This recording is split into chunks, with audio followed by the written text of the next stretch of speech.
তাহলে উপভোগ করুন আজকের পরিবেশনা।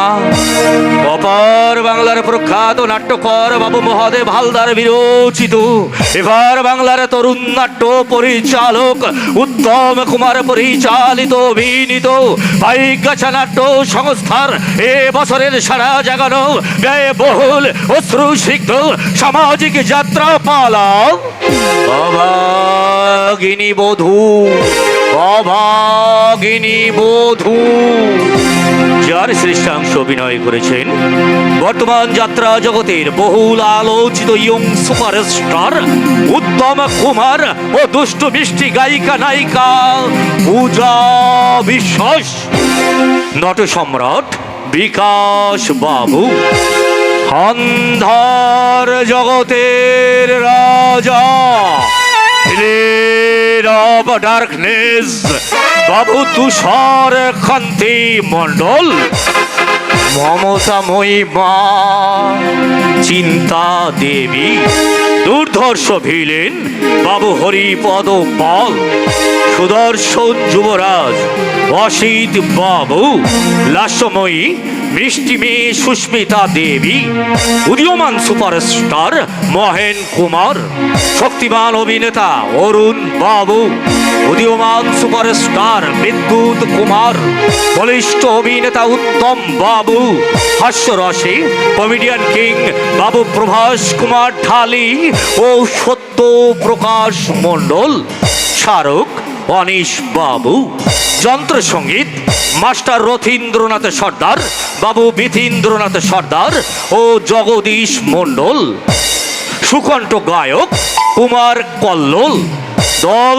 স্বত্বাধিকারী বাবু তপন কুমার সর্দার ও বাবু ধীরাজ মোহন মণ্ডল, দল পরিচালনায় বাবু বিথীন্দ্রনাথ সর্দার, সাউন্ড নয়ন সাউন্ড, সার্বিক সহযোগিতায় ধীরাজ বাবু।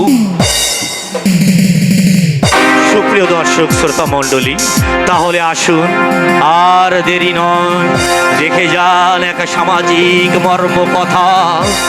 বাবু রথীন্দ্রনাথ সর্দার ও বিথীন্দ্রনাথ সর্দারের মিউজিক পরিচালনায় অপার বাংলার প্রখ্যাত নাট্যকার বাবু মহাদেব হালদার বিরচিত, এবার বাংলার তরুণ নাট্য পরিচালক উত্তম কুমার পরিচালিত অভিনীত ভাইগাছা নাট্য সংস্থার এ বছরের সারা জাগানো আলোড়ন সৃষ্টিকারী ঘাত প্রতিঘাতে ভরপুর মর্মস্পর্শী ব্যয়বহুল অশ্রু সজল সামাজিক যাত্রা পালা অভাগিনী বধূ।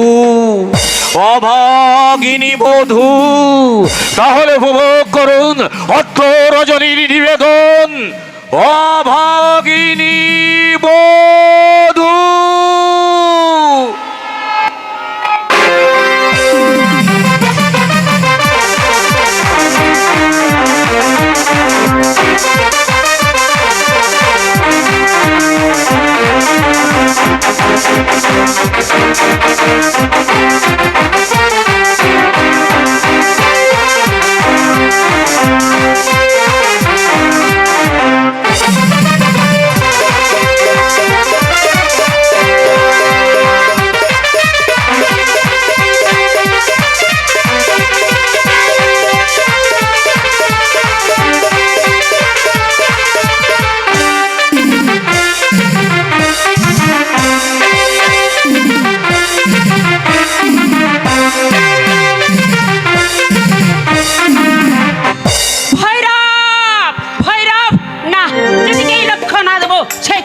হবে না, এত বেলা হয়ে গেল, কখন যে রান্না চাপাবো তার কোনো ঠিক নেই।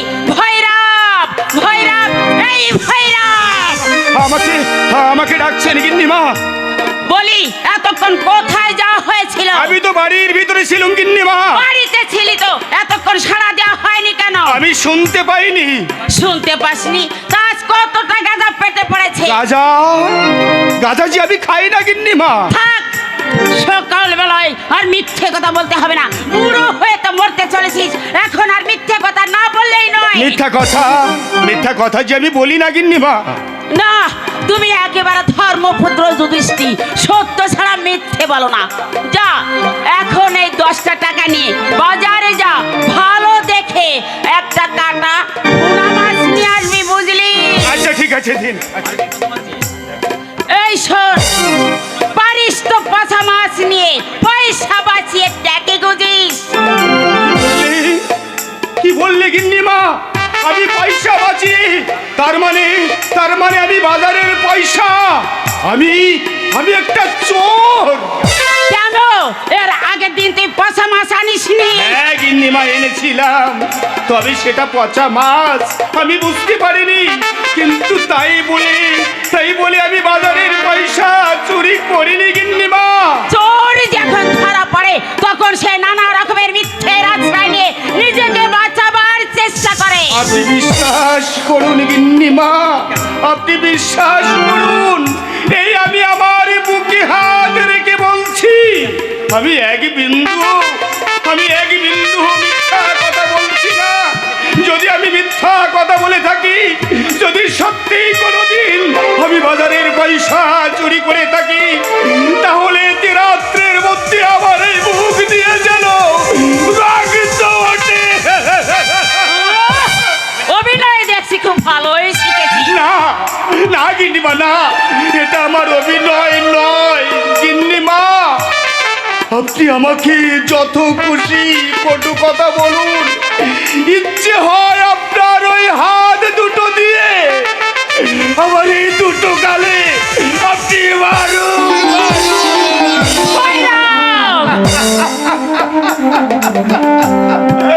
আমি কোনো প্রতিবাদ করবো না গিন্নিমা, কিন্তু আপনি আমাকে চোর সাজাবেন না। আমি হাসি মুখে সব সইতে পারি, কিন্তু ওই চোর অপবাদ আমি সইতে পারি না। চাকরের আবার সম্মান গো। হ্যাঁ, আপনি ঠিক কথাই বলেছেন, আমি তো একটা চাকর। দীর্ঘ 30টা বছর ধরে আমি এই বাড়িতে কাজ করছি। আমার কর্তা বাবু আমাকে কোনো দিন কোনো কটু কথা বলেনি। আর বড় গিন্নিমা সে তো আমাকে তার নিজের ভাইয়ের মতো ভালোবাসতেন।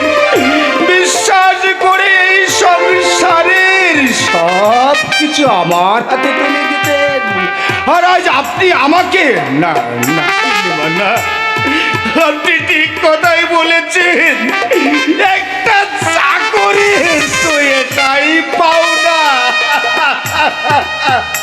থাক, আর লিখছার দিতে হবে না। যা আমার কাছ থেকে এখন বিদায় হ। বিদায় তো এই বাড়ি থেকে আমি অনেক আগে নিতাম, কিন্তু আমি পারিনি গিন্নিমা, কিছুতেই এই বাড়ি থেকে আমি বিদায় নিতে পারিনি। কেন জানো? কেন? শুধু আমার কর্তা বাবু আর আমার ওই বড় খোকা বাবুর মুখ চেয়ে। তাই তো আপনার দেওয়া সমস্ত লাঞ্ছনা গঞ্জনা মুখ বুঝে সহ্য করে আমি আছি এই বাড়িতে। আর আমার এই জীবনের শেষ দিন পর্যন্ত থাকবো আপনার দেওয়া এই চোর অপবাদ দিয়ে। আমি এই সংসারের একটা চোর, আমি একটা চোর। অধিক্ষেতা দেখে আর বাঁচা যায় না।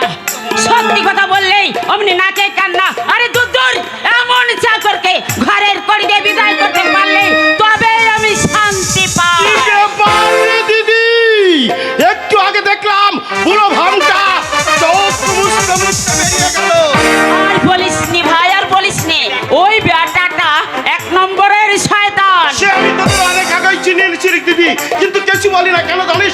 তোদের বাড়ির পুরনো চাকর বলে। বাচ্চা বললে তুই রাগ করিস, তাই। আমি অন্যায় দেখলে নিশ্চয় বলবি।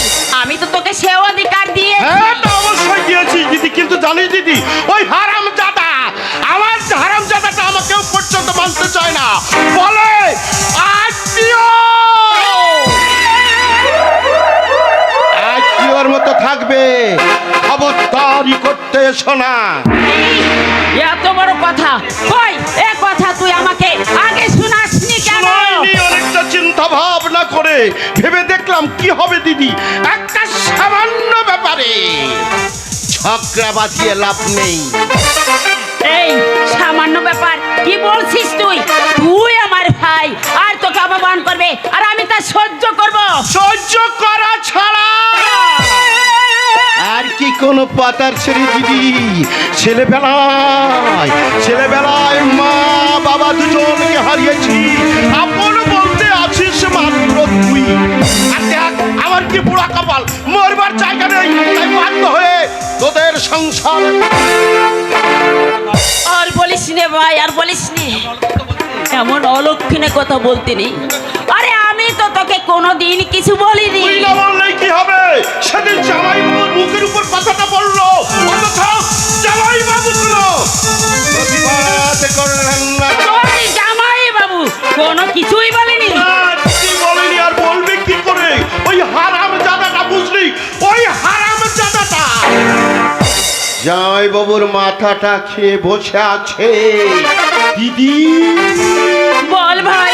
এই দিদি, শুধু এখানেই শেষ নয়, এখানেই শেষ নয়, তোর সংসার, তোর বাড়ি, অথচ তোকে পর্যন্ত বানতে চায় না। ঠিক আছে, তোর জামাই বাবুর সঙ্গে আজ একটা বোঝাপড়া করবো। ওই বুড়োকে যদি বাড়ি থেকে না তাড়ায়। না দিদি, অত উত্তেজিত হয়েও না। তাছাড়া আমি আমাকে নিয়ে সংসারে একটা অশান্তি হোক, এটা আমি চাই না রে দিদি, এটা আমি চাই না। তুই জানিস নি সুব্রত, এইভাবে প্রশ্রয় দিলে দুদিন পরে আমাকে পর্যন্ত কেউ মানতে চাইবে না। সামান্য ব্যাপারে অত নর্মাল হলে চলে না। তাছাড়া কোনো কাজ করতে হলে একটু চিন্তা ভাবনা করে করতে হয়। তো ছাড়াও ওই বুড়ো ভাব আর চাকর তোর কোনো ক্ষতি করতে পারবে না রে দিদি। তবে একটা কথা দিদি। কি কথা? এখন তোর প্রধান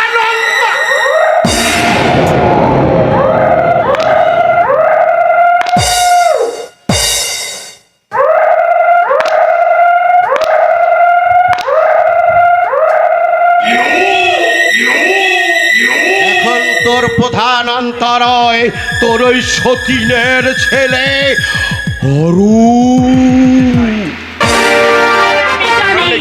সে আমি জানি রে ভাই, সে আমি জানি। ওই সতীনের ছেলে থাকা বুকে একটা কাটা বেঁধে থাকা, সেই কাটা যতদিন না মনে আমি শান্তি পাবো না।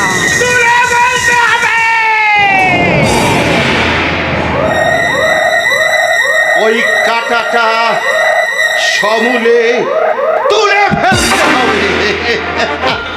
চিন্তা করিস নে দিদি, চিন্তা করিস নে, ও দায়িত্ব আমার। হ্যাঁ, যে কথা আমি তোকে বলতে এসেছিলাম, আমার না 500 টাকার ভীষণ দরকার। এই টাকা নিয়ে এখন কি করবি? না রে দিদি, না, সে কথা তোকে বলা যাবে না। বলা যাবে না? না। তাহলে এই নে, চাবি নিয়ে যা, আলমারি থেকে বার করে নিবি। এই নে। বল ভাই।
সুব্রত, তুই আমাকে এতটা ভালোবাসিস, মাঝে মাঝে মনে হয় মা থাকলে হয়তো এতটা ভালোবাসতো না। তোরা তোরা না থাকলে আমার চিঠি হতো, কোথায় ভেসে যেতাম, তার কোনো হদিস ছিল না। হ্যাঁ রে, তুই যে আমার ছোট ভাই, তোকে কি আমি ভালো না বেশি থাকতে পারি? ভুলবো না, ভুলবো না রে দিদি, ভুলবো না আমার এই দিদির মাহাত্ম্য। জীবনে কখনো কোনো দিন শোধ করে দেব আমার এই দিদের ঋণ, আমি কড়ায় গন্ডায় পরিশোধ করে দেব। শোন, তোকে কে কি বলেছে তা নিয়ে তুই যেন কিছু মনে করিস না। আরে না না রে দিদি না, আমি কাচের পাত্র নই, ঠুনকো আঘাতে ভেঙে পড়বো। আহা, বেচারা এখানে আছে, কেউ সহ্য করতে পারছে না, কিন্তু যতদিন আমি এই বাড়িতে থাকবো ততদিন কেউ এই বাড়ি থেকে ওকে তাড়াতে পারবে না। হ্যাঁ, তুমি ঠিক বলেছো সুজাতা, কেউ ওকে তাড়াতে পারবে না। ভৈরব আজ 30টা বছর নিষ্ঠার সঙ্গে এই বাড়িতে কাজ করছে। কত ঝড় ঝাপটা বয়ে গেছে এই সংসারের উপর দিয়ে, আমি মুষ্টে পড়েছি, কিন্তু ও এতটুকু মুষ্টে পড়েনি। আমাকে দুঃখের সান্ত্বনা দিয়েছে, বিপদের সাহস জুগিয়েছে। তাই বলে ওকে সারা জীবন মাথায় তুলে রাখতে হবে? মাথায় আমি পারবো না। মাথায় তুলে রাখবার মতো কাজ যদি কেউ করে তাকে তো মাথায় তুলে রাখতে হয় এই সুজাতা। তাছাড়া ভৈরবকে তুমি চাকর মনে করে না, ও আমার সত্যকের সাথী, আমার বন্ধু। তোমার কাছে বন্ধু হতে পারে, কিন্তু আমার কাছে এই বাড়ি চাকর ছাড়া কিছুই না। সুজাতা, বন্ধু যখন তোমার ছিল তখন দ্বিতীয়বার আমাকে বিয়ে না করলেই পারতে। হ্যাঁ, ভুল যখন আমি করেছি তখন সেই মহা ভুলের প্রায়শ্চিত্ত তো আমাকেই করতে হবে। তার মানে আমাকে বিয়ে করে না না না না, তোমাকে তো আমি কিছু বলিনি, ভাবছি সবই আমার অদৃষ্ট। আচ্ছা সুজাতা, অরূপ তো এখনো বাড়ি ফিরলো না, তার আমি কি করে জানবো? এরকম তো কোনোদিন হয় না। আমাকে না বলে ও কোথাও কাটায় না। আমাকে বলে গেল যে বিয়ে বাড়ি খাওয়া দাওয়া করে রাত্রেই ফিরে আসবে, অথচ এত বেলা হলো এখনো পর্যন্ত।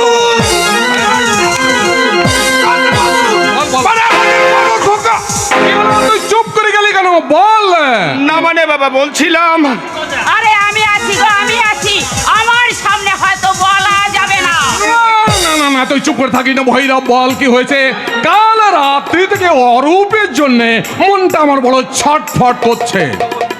মানে বলছিলাম কি, হ্যাঁ। বড় খোকা বিয়ে করে বৌদিমণিকে সঙ্গে করে নিয়ে আসছে। হ্যাঁ, বলিস কি? অরূপ বিয়ে করেছে? বাবু না না না, তা কি করে সম্ভব? আমি জানলাম না। আরে দেখো না, আজ সকালে গাজায় টান যে ভুল বকছে। না না বাবু, আমি আমার নিজের চোখে দেখে আসছি, আমার বড় খোকা বিয়ে করে বৌদিমণিকে সঙ্গে করে এদিকেই আসছে। তাই তো সেই শুভ সংবাদটা আমি শুনতে বলতে এসেছি। আর আমি যে তোকে বাজারে মাছ কিনতে পাঠিয়েছিলাম সেটা কখন আসবে? এই তো গিন্নিমা, আমি এক্ষুনি যাবো আর আসবো। হ্যাঁ, একটু দেরি করবো না, আমি এক্ষুনি যাবো। আমার মতামত না নিয়ে অরূপ বিয়ে করেছে, এই যে আমি কিন্তু বিশ্বাস করতে পারছি না। তাছাড়া অরূপ তো আমার সে ধরনের ছেলে নয়। তবে ভৈরব যে বললে, তাহলে কি অরূপ সত্যি বিয়ে করেছে?